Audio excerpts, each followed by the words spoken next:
শিঙিমাৰী বডিয়াহিচা জিগমা ক্লাবৰ সৌজন্যত তৃতীয় বাৰ্ষিক দিবানৈশ একক কেৰাম প্ৰতিযোগিতা পশ্চিম দৰঙৰ ডুমনিচুকীৰ শিঙিমাৰী বডিয়াহিচা জিগমা ক্লাবৰ উদ্যোগত তৃতীয় বাৰ্ষিক দিবানৈশ একক কেৰাম প্ৰতিযোগিতা আজি পহিলা বহাগত অন্তিম দিনৰ খেল অনুষ্ঠিত হয়।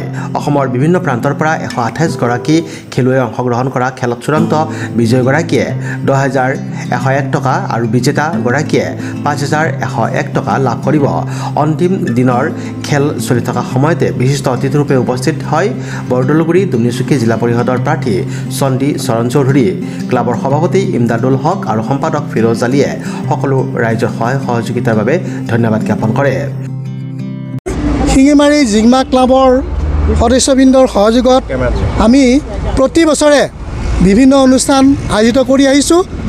এইবিলো আমি অসম ভিত্তিত কেৰম খেল প্ৰতিযোগিতা আমি অনুষ্ঠিত কৰিছোঁ আৰু আমাৰ অসমৰ বিভিন্ন ঠাইৰ পৰা খেলুৱৈসকলে আহি আমাৰ মাজত উৎসাহ উদ্দীপনা জাগৰণ কৰিছে আৰু আমাৰ কৰ্মীবৃন্দয়ো যথেষ্ট পৰিমাণে সহায় সহযোগিতা আগবঢ়াইছে।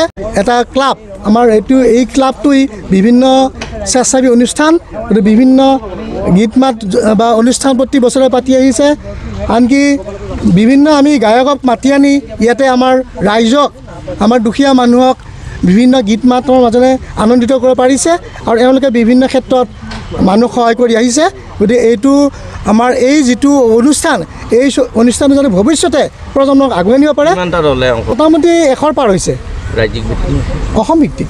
কিমান ৰাউণ্ড চলি আছে? চলি আছে। থাৰ্ড ৰাউণ্ড ছেকেণ্ডত শেষ হ'ব, থাৰ্ড ৰাউণ্ড 2 হৈছে আৰু ফাইনেল কেতিয়া?